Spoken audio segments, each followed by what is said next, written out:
สบายดีท่านผู้ชมสบายดีกันเบิดสุขสุคนสบายดีทุกท่านผู้ที่เคารพนับถือเลยครับแพงยินดีต้อนรับส่องเบาเส้นเมืองสลัดหน่อยคือเก่าสิ้นเคยพี่น้องเอ้ยมื้อนี้มาพบมาพออีกคือเก่าอยู่ของรถจักรคือเก่าพี่น้องเอ้ยเนาะรถกะเต็มคือเก่าพี่น้องเอ้ยเนาะเต็มทุกมือพี่น้องตอนนี้เวลา10 โมงสิเข้า11 โมงแล้วพี่น้องเอ้ยทักทายสบายดีท่านผู้ชมสุขคนโอ้รถก็ถือว่าหลายทุกมือพี่น้องเอ้ยเต็มทุกมือ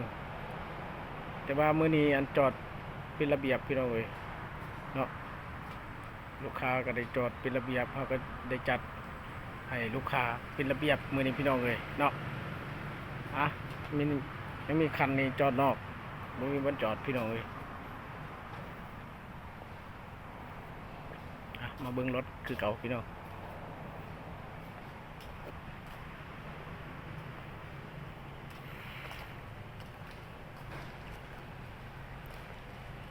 ไอ้หนุ่มคนหล่ออยู่ไหน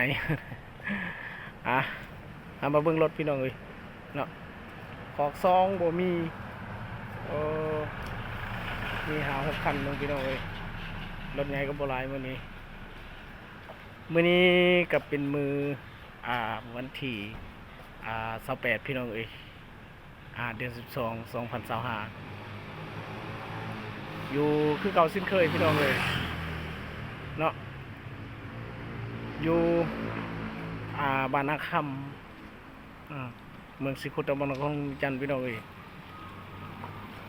ตอนนี้ก็เวลาที่พักเวียกพักงานแล้วพี่น้องเอ้ยเนาะตอนนี้ก็บ่ทันได้กินข้าวพี่น้องเอ้ยเนาะ10 โมงปลายสิเข้า11 โมงวันที่28 เดือน12 ธันวาคมกะช่วงนี้กะปีใหม่พี่น้องเอ้ยเนาะปีใหม่ลาวมาฮอดแล้วพี่น้องเอ้ยเนาะมื้อกะเข้าดาวพี่น้องเอ้ยเนาะผู้ใดอยู่ใกล้ๆเขตนี้กะมาร่วมมาเล่นน้ำกันพี่น้องเอ้ยมือเข้าดาวอยู่พุ่นละอยู่ฐานหลวงพุ่นแหละพี่น้องเอ้ยเนาะรถจักรรถลายพี่น้องเอ้ย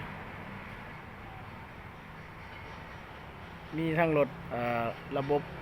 ไฟฟ้ารถจักรก็มีลายรุ่นลายยี่ห้อพี่น้องเอ้ยอยู่นี่รถแบบได้ก็มีเบิดส่วนลายก็มีแต่เว็บลอยนะเว็บลอยเว็บมาเลยแต่ก็มีรถจักรอันนี้นะรุ่นนี้นะรถจักรไฟฟ้าพี่น้องเอ้ย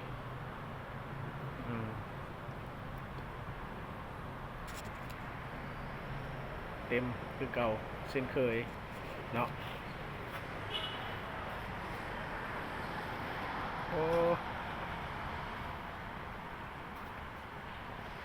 แสงแดดจอนมาพี่น้องเอ้ยสวยเติบเลย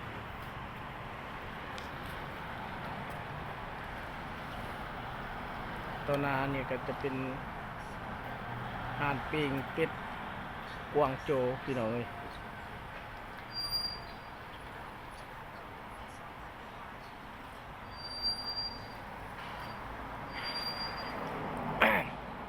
บ่สบาย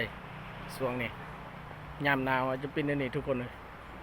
รักษาสุขภาพดีๆพี่น้องเอ้ยเนาะ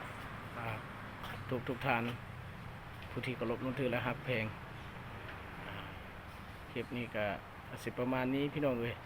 มื้อนี้เป็นมื้อวันที่28เนาะ